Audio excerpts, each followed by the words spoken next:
like, comment, dan subscribe ya. Rusdi News. Nah teman-teman, kali ini saya tadi sudah berdiskusi banyak. Kalau dari situasi yang ada di sini sangat luar biasa ya, masih ori. Nah, saya baru berkenalan dengan bapak-bapak ini. Ini Pak siapa? Pak Rapik ya? Ini namanya Pak Rapik. David apa Rapik ya? David. Oh David. Oh David ya. Pak Bali David. asli Bali Pak ya? Kemudian Pak siapa Pak? Pak Komang. Pak Komang. Komang. Ya. Pak Asli siapa? nama panjang? Komang Gibut. Komang Gibut ya. Komang Gibut namanya. Ya. Terus Pak? Saya Anto. Pak Itu apa, Pak? Anto. Anto. Anto. Ya. Oh Anto Toyib. Oh ya. Anto Toyib. Kalau Anto Toyib karena nggak pulang-pulang ya. Ah. Nah teman-teman,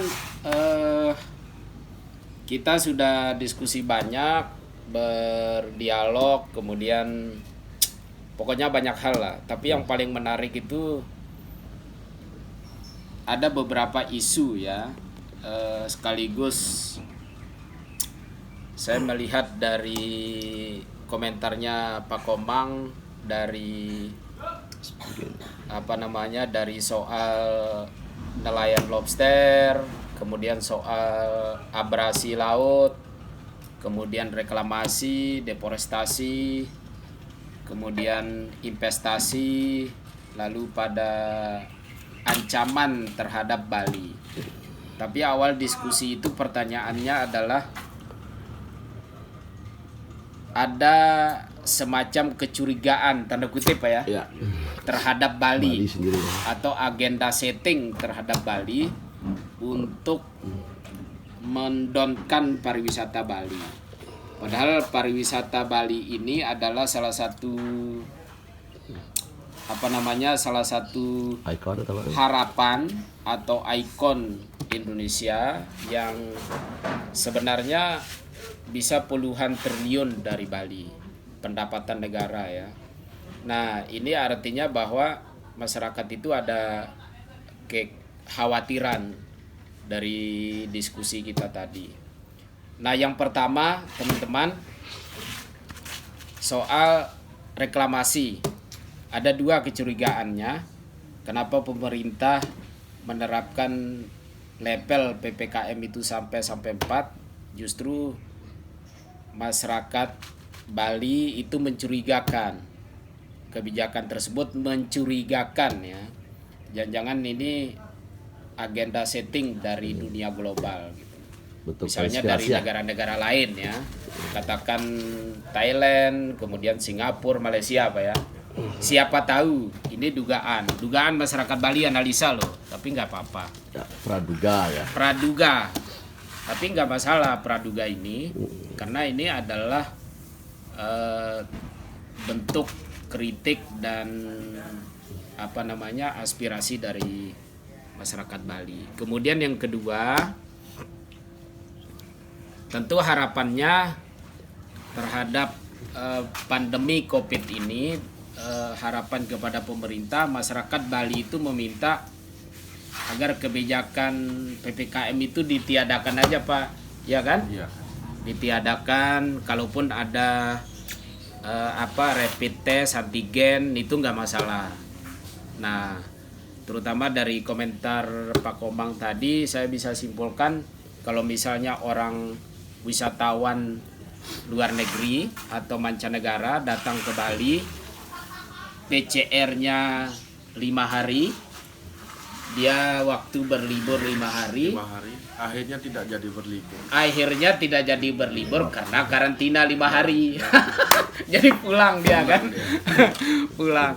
Waktu habis. Nah, itu salah satu kerugian dari masyarakat Bali yang menaruh harapan di pariwisata, terutama di water spot Pak ya, wilayah Pariwisata. Tanjung Benoa, pariwisata Bali.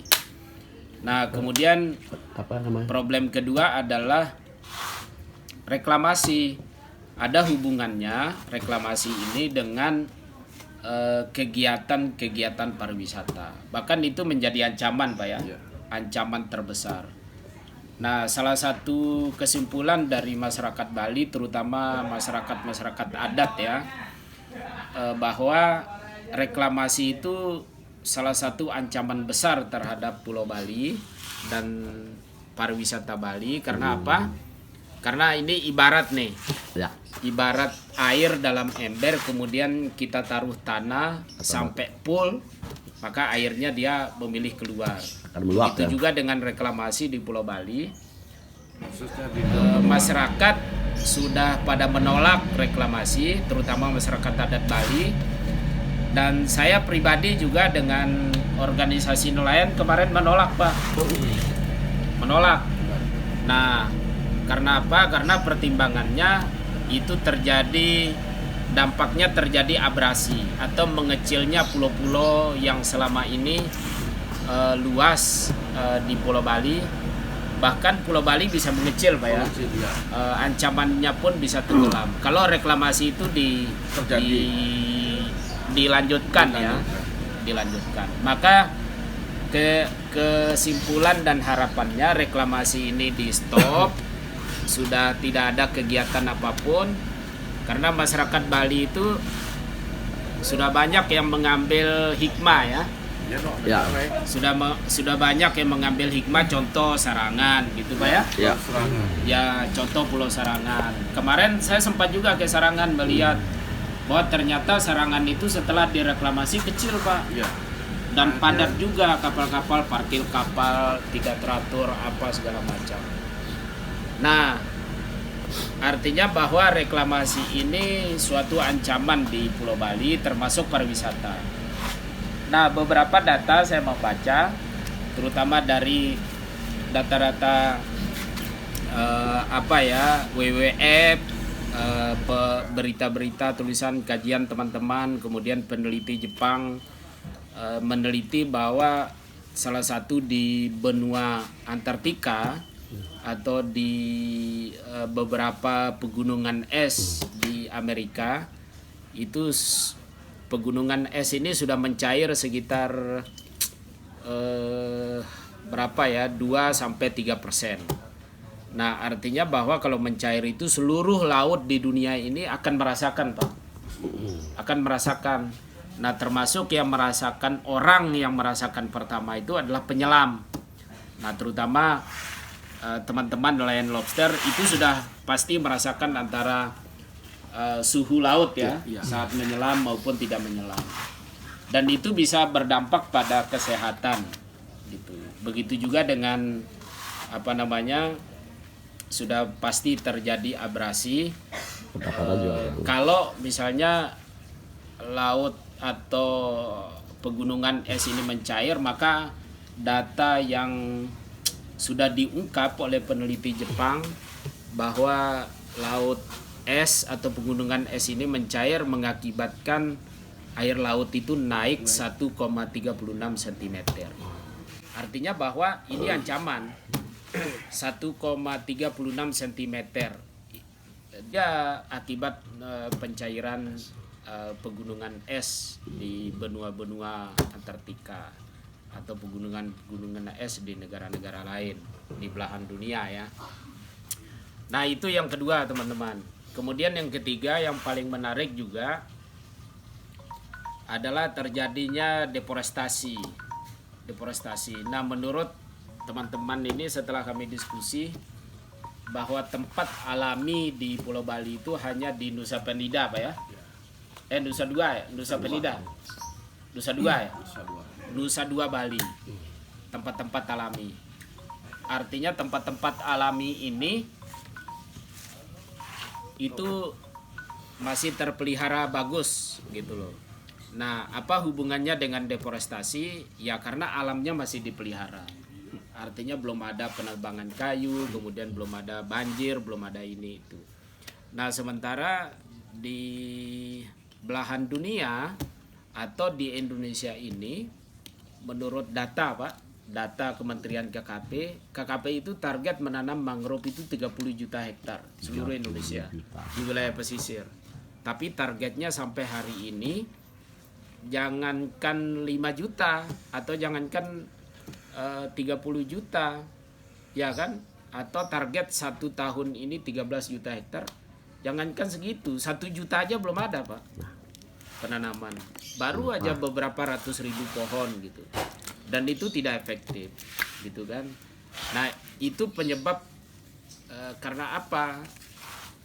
Pertama karena investasi, kedua karena ada investasi itu maksudnya investasi yang ugal-ugalan, misalnya seperti tanam jagung, tanam tanaman lain, penebangan pohon dan lain-lain. Itu adalah ancaman besar terhadap laut Indonesia dan biota-biota laut atau komoditas hasil kelautan perikanan. Artinya itu bisa berdampak pada kesehatan masyarakat juga Pak. Khususnya penyelam. Iya, khususnya penyelam karena perubahan suhu, iklim dan lain-lain. Nah intinya bahwa perubahan iklim yang terjadi yang mengakibatkan deforestasi itu akibat ulah manusia itu sendiri, itu menjadi ancaman tersendiri bagi kehidupan kita, terutama masyarakat pesisir ya. Nah itu deforestasi. Kemudian yang terakhir itu adalah soal investasi. Nah teman-teman, investasi ini ternyata berpengaruh terhadap pendapatan masyarakat pesisir ya, terutama dari program-program pemerintah yang tidak mengedepankan green atau penghijauan terhadap alam-alam pesisir, sehingga investasi itu cenderung terbangun konflik Pak dengan masyarakat yang awalnya hijau kemudian masuk investasi jadi kering. Jadi terbangun konflik gitu loh. Lahan-lahan masyarakat juga ada penguasaan yang tidak sesuai prosedur, yang tidak mentaati peraturan. Nah, di Pulau Bali itu terjadi seperti itu. Artinya bahwa dari diskusi dengan teman-teman ini kesimpulannya bahwa mulai dari sekarang itu harus dibenahi, harus diperbaiki, baik dari sisi regulasi dan pemerintah juga harus melihat ya kondisi alam, apakah itu investasi yang dibawa mendatangkan manfaat yang lebih besar bagi negara atau mendatangkan kerusakan bagi masyarakat gitu loh. Nah itu harus dipertimbangkan, kan beda ini Pak, mendatangkan pendapatan demi negara atau mendatangkan kerusakan merugikan negara, merugikan masyarakat. Kan beda Pak. Jadi gitu. Nah itulah teman-teman dari hasil diskusi-diskusi kita. Tapi sebelumnya begini, ya di sini kita melihat masyarakatnya juga masih adem, masih baik, kemudian situasinya juga belum normal dari pandemi ini. Artinya masyarakat itu masih menyadari tentang situasi ini. Tapi pemerintah mestinya berupaya semaksimal mungkin untuk mensupport kegiatan-kegiatan masyarakat itu Pak. Iya kan Pak? Mensupport misalnya misalnya di nelayan lobster penyelam ya, mensupport dengan koperasi misalnya permodalan, kemudian akses terhadap kebijakan itu juga harus diberikan tempat, dipermudahkan gitu, supaya masyarakat di pesisir ini bisa hidup lebih layak. Jadi begitu. Itu teman-teman dari kesimpulan kita diskusi di Tanjung Benoa, lokasinya water spot Tanjung Benoa. Nama ada lain? Ya, nanti Atau nama water spotnya? nanti saya katanya akan dikasih gratis naik water spot. Yang penting beli bensin. Ya. Nah, jadi begitu. Nah, oke teman-teman, terima kasih. Selamat sore.